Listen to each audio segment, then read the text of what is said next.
Sometimes I don't get to upload videos exactly when I want, and this one is definitely one of them. Babies, eh? I tell you, babies.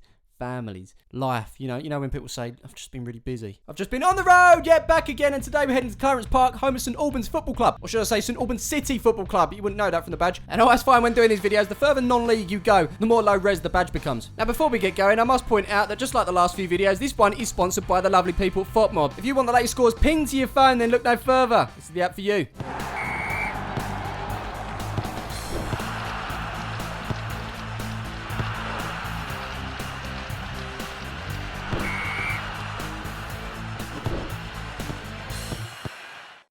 Yep, that lovely animation there provided by FotMob, not me. As I drive to get my guest, I will be notified about the old Spurs West Ham game. You know, it's already done, and I know the score. You know the score, and everyone knows the outcome. And I'm just gonna have to put it in, and for sponsorship purposes, just to show how the app works. I was hoping it was the other way around, personally. Like Janssen could have put it in at the end, maybe, but no, he didn't. Draw would have done. Would have kept him a little bit quiet. Maybe the first team to beat you at your new ground. Yeah, make sure you download FotMob, cracking app, available on Google Play and the App Store. You can also get it through the link in the description below. Right now, we're talking St Albans, founded in 1908, and play their football out of Clarence Park, which has a capacity of 5,007. Strange amount, but we'll roll with it, and 667 is seated. Any facts? Yeah, I got one. A tree. This one. Just minding its own business in the middle of a terrace, but little did it know it actually denied St Albans gaining promotion to the conference in 1993. They were told having a tree on a terrace was dangerous. In fact, a tree preservation order was put in place, so even if they wanted to remove it, they couldn't. But that was chopped down in 1998 after it was found that it was diseased. Tree disease is definitely something I do not want. Let's move on. So anyway, it's time to get my guest for today as we enter Little Thurrock. It's part of Grays, but if you live in Little Thurrock, you say you live in Little Thurrock. You don't live in Grays. What do you want to live in Grays for? Well, you have to, alright? Some people have to. Some people do. And some people did. So we approach this roundabout that isn't sponsored by Grays Graphics. Nah, it's an inside joke, Smiv. You need to appeal to the world, the masses. Gotta be more relatable than that. Gotta be. Anyway, en route to my guest for today. I'm approaching the width restriction that everyone wants to avoid, apart from the people that are here. All very brave or have no other choice. Now, my mind is currently on the Tottenham West Ham game, and because I'm driving, I can't check my phone. You know what I've done? I've gone old school. Switched on the radio. That'll be able to keep me updated until I get there. Well, at least until I get to my guest, he'll be able to let me know. Via FotMob, of course, is an application that you can get on your mobile telephone. Into the penalty area here. What a chance for West Ham, but a poor shot. Oh, daisy cutter at the end. Straight at Hugo Lloris. How many chances like that will West Ham get today? It's a great question, and they will probably get another chance. In fact, they will. Because we all know the score, don't we? So anyway, some time passes and we pull into this complex. Of course, you know who lives here. Charlie, yeah. Hello. It's Charlie from Palmers FC, also West Ham fan. Hello. Society's Navius tells me that this is just under an hour. Lovely, jubbly. It'll definitely make kick-off. And so the journey begins as we head onto the M25. We're chucking a left, just like the car in front. The old car in front. Our reg, that's 1996. No, 1997, close enough. I wouldn't mind betting there's quite a few people watching this that wasn't even born. Let us know in the comments below, are you before our reg or after? You might even be bang on the money. Mum and Dad got a Citroen ZX and celebrated in style. Anyway, I was very tempted to go to Dagenham Sunday Market. Sunday, it's tomorrow. I can go. Dagenham Sunday Market, here I come. Obviously, you guys know now, but every anti-clockwise M25 trip, the Belcommon Tunnel is included. And just like every tunnel, because it's no different to any other one, as I try to hold my breath and talk at the same time. Very tough, actually. Just like every tunnel. There's a light at the end of it. And boom, there is that light. Not that you bother, but this is my least favourite part of the M25. Proper naff surface is the only way to describe it. Naff. Just like the jackets. Those that know. But this surface, I tell you, makes you feel like your tyres are flat. So we better check them. More importantly, I'm a bit hungry. So as we pull up to this M&S Simply Food Garage, the dent in the back of this car was nothing to do with me. Charlie fancies a coffee. Not a fan of wild bean. So he then scurries along to Starbucks over the road. As for me, food. Or a light snack. That's why pointing out the pizzas in this place are very nice. There's an Uncle Smiv tip. You can get the same ones in Aldi for a fraction of the price. Anyway, I've somehow managed to pick up a wrap and a water. It came to a total of £5.09. Jesus. On the way out, I spot the Holy Grail. Meet Charlie back in the car who's got his coffee. And then we're off. Kind of. Then we're kind of heading on the A405 towards St Albans. That's exactly what we want to see. And here is said A405. First impressions? Nice. Very nice. As we head towards the town, it's all uphill from here. Now, I was told to park near the train station. Probably the best parking, so here I go. As we approach the multi-storey, it's starting to rain. But I don't mind. I've got appropriate attire as I reverse into this spot. Now, it's out of here as we hit level C1 down the stairs. I've got to say, it's a stairwell. It doesn't smell like piss. Big up St Albans. We head down the stairs. Charlie's happy about something. I don't know what. On to level B1. More stairs. Then out into a near empty car park. This is level A1, not to be mistaken by the British/Norwegian boy band. To the station. And it was at this moment it was confirmed. Yeah.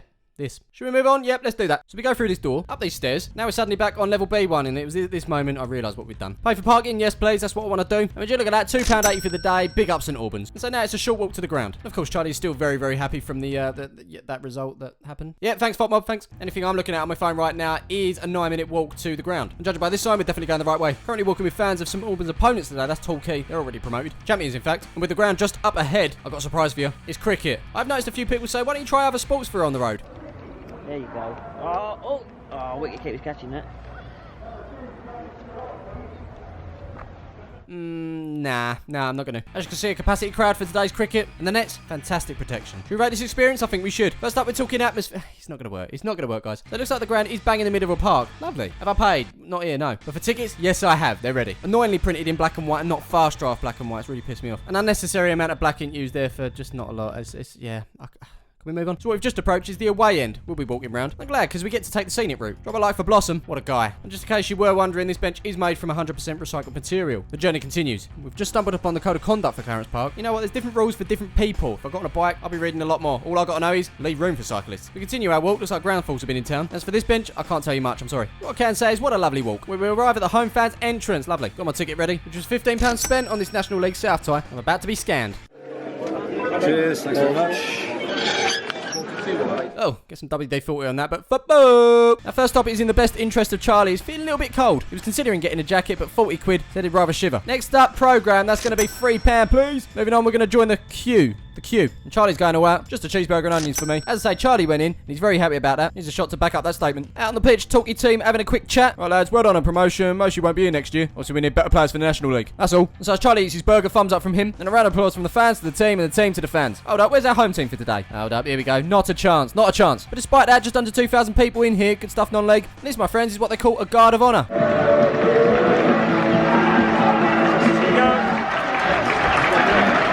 Ladies and gentlemen, let's welcome league champions Torquay United.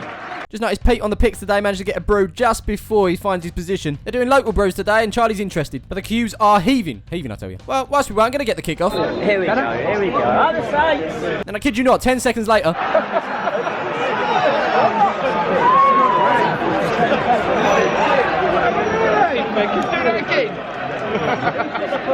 Well, Charlie's got his bubbly brew and St Albans are 1-0 down. And so we're walking, trying to find a good spot. Round this side will do. Glad to see this past health and safety checks. I mean, look, you've got to get the shot. You've got to get the shot. After filling some spots of rain, we're under here. Another terrace, where some fans have already switched off. So anyway, but just inside 10 minutes as Torquay sent a corner into the box. Would you look at this? Plenty of time to take it down, get the shot in as well. Luckily that didn't go in. Something else might have though.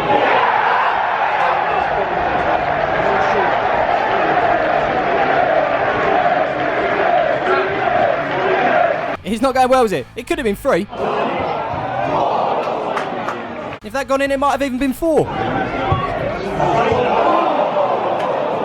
As you can see, the away fans are they're not actually loving it. They look really down. Cheer up, you champions. As time goes on, Torquay continued to rip St Albans apart.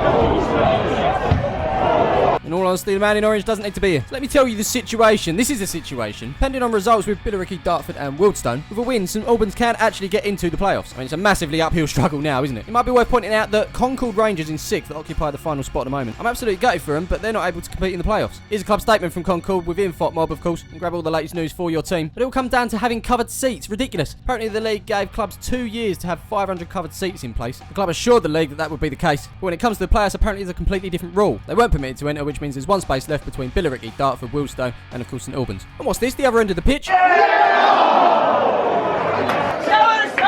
mean, we're talking National League South here, but I can tell you this guy is part of the human ruler family. Straight as a, well, ruler. I've got to give St Albans some credit. They are trying to get back into this game, but unfortunately they're just running into a brick wall. I would say we've got a fantastic view, but someone put a floodlight in the way. Yeah, just build the roof around it, mate. I'll be fine. In fact, it's chicken or the egg all over again. What came first, the roof or the floodlight? Talk you come forward once more. I can hear a drum in the background, can you?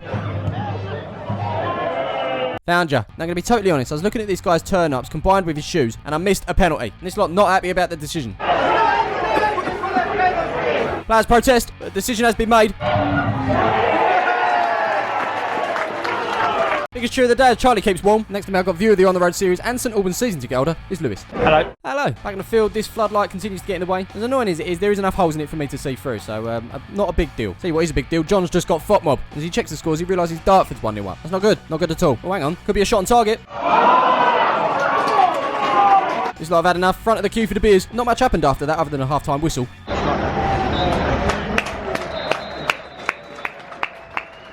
As you can see, this lot's still ecstatic. Meanwhile, raffle prizes are being drawn. Charlie's got his fingers crossed. Let's see the result. So the first prize box of biscuits goes to a blue ticket, and that is blue 4 9-8, Sally Saloon. That's a shame. Plot twist, he didn't even have a ticket. Back round to the corner, and I've seen better ones, but it's certainly hanging in there. Certainly. Talking of hanging in there, given the wind situation, that hat firmly secured to his bonce. I gotta say, he's pulling the look off. Keep it up. Now, this is interesting. Bags of banners and flags. If they couldn't be bothered to put them up, or at 2-0, they started taking them down. Who knows? Chicken or the egg again. Right here is a view from behind the goal, and then behind us, there's a sign. It's the sign for the Clive Church House Terrace. On that sign, a Dulwich Hamlet sticker, or is it Terminator? I don't know. I don't get it. It's obviously become a thing, sticking stickers on there, but they can't seem to budge the Dulwich Hamlet ones. There's another one, and what a film. What a film. Warriors. Go and check it out. More stickers that tried and failed, and more Dulwich Hamlet that stood the test of time. Anyway, let's go and get a drink. And to get there, we go down these steps, walk down into the clubhouse, and then go up these steps. And when we get to the top, we will have reached the Saints Bar, where I'm told a warm welcome does await me. Not so much warm, but there was a queue. So following that first half, this is how most St Albans fans feel right now. Sometime later, I got this drink, and I can't remember how much it was. Probably about £4. Next up, a toilet break for Charlie. I find myself at the top of these stairs, where we were queuing for so long, the second half has actually started. But honestly, we haven't missed out on much. Score stays 2-0. Oh, by the way, I took a photo from behind the goal, went on my Instagram. For those that left the comment and wanted to see it in the video, here you go. And so we're walking, and then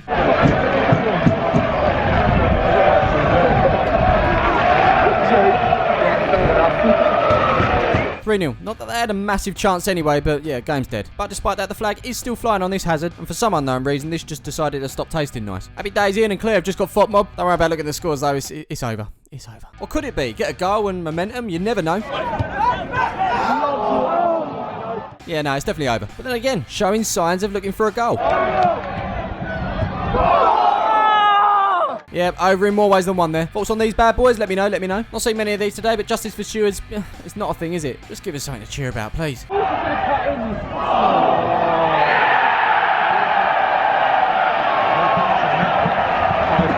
But we asked for the cheer, but it was up the other end. Yeah, 4-0. It was definitely over before. Then it was definitely over. It's definitely over now. Ah, it's not been a good day, is it? I can confirm this lot have had enough. And so has the ref.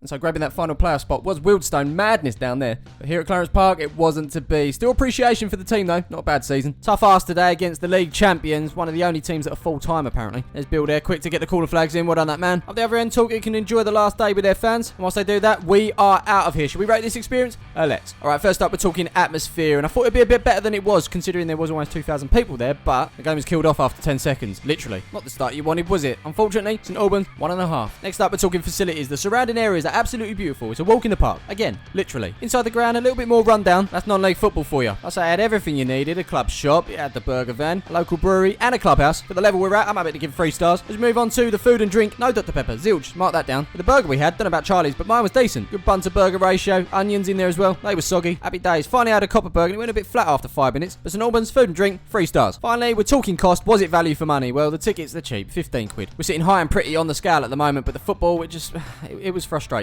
Sure, we got to see some goals, but it was very much a one-sided affair, which isn't always good viewing. You want to see it end-to-end, hammer and tong, chicken and the egg. You know what I'm saying, didn't you? It's going to be 3 stars again, which gives St Albans a total of 10.5, which, yeah, does put them at the lower end of the table, 33rd to be exact. Remember, this rating is out of 20, and if you're over 10, then that means you're above average, which is fine. Let's be honest, I don't think the on-the-road ratings are going to make or break a team, are they? So as I said, we're out of here. Cricket's still going on. Not for me, though. Not for me. So as we continue our walk back to the car, we pass a fully licensed and air-conditioned Chili Raj. Some sort of wedding, but it doesn't look like a wedding, so I'm not going to call it a wedding. Just ignore I said wedding, because I don't think it is wedding. And boom, just like that, back at the car park. Where it's into the car, where we begin our hour trip back to Essex. Yeah, that's it for this one. I know a lot of people have been waiting for this, so thank you for your patience. There's a lot going on behind the scenes, a lot of adjusting, so bear with us, you know. We'll go through tough times, and if you got this far into the video, I appreciate you listening. Fingers crossed I can bring the On The Road back to you next season. Hopefully Fop Mob want to get involved. Tweet them. Let them know that the On The Road series and Fop Mob are a perfect combination, and it wouldn't be the same without them. Anyway, enough of me. Don't forget to drop a like on this video, subscribe to the channel if you haven't done so already, and of course, I will see you in the next one.